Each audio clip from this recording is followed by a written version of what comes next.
Ryan Reynolds' former co-star Matthew Lawrence claims Star had a really hard time with production team. Ryan Reynolds was allegedly difficult on the set of one of his earlier films, according to his one-time co-star Matthew Lawrence.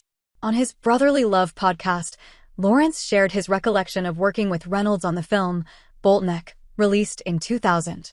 The production team was having a really hard time with Ryan, Lawrence said, emphasizing that this was young Ryan. Lawrence noted he had somewhat more experience on sets than Reynolds, having been a child actor, and Reynolds wasn't dialed in. He'd walk out, just kind of wanted to do his thing, and the producers would get really upset because they even told him, "Ryan, this is a bad Jim Carrey impersonation. This is not what we hired you to do. You can't impersonate somebody. You gotta do your own thing." According to Lawrence, Reynolds got upset at the critiques and told them, "I'm doing my thing." Boltneck starred Lawrence as a nerdy teenager named Frank Stein, who resurrects his classmate, played by Reynolds, after he's bullied and accidentally killed. Lawrence said the producers intended the film to have a darker tone, closer to a film like Donnie Darko, but Reynolds tried to inject humor into the performance. "I'm not even mad at Ryan. He stayed true to who he is authentically, because honestly, he was trying to Deadpool it. That's what he was trying to do to the script on set," the Mrs. Doubtfire star said. Lawrence also shared he had been privy to a meeting between the director and Reynolds about the performance. "This crew, I think, had just been nominated for an Oscar, so they were kind of a big deal at that moment.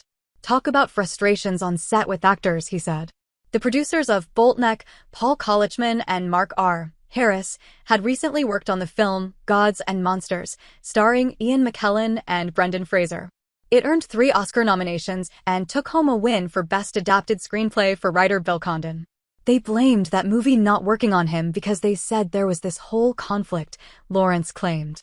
The 45-year-old also said that the crew was ready to write off Reynolds' alleged behavior, saying, "We had so much hope for this guy. He's going nowhere," which he laughed at during the podcast given the Deadpool and Wolverine star's current success. Fox News Digital reached out to Lawrence, Reynolds, and producers Paul Kollichman and Mark R. Harris for comment. Lawrence concluded that was his experience with Reynolds and noted that he obviously matured as a human being. The episode of the Brotherly Love podcast was dedicated to recapping the drama between Reynolds' wife, Blake Lively, and her It Ends With Us co-star and director, Justin Baldoni.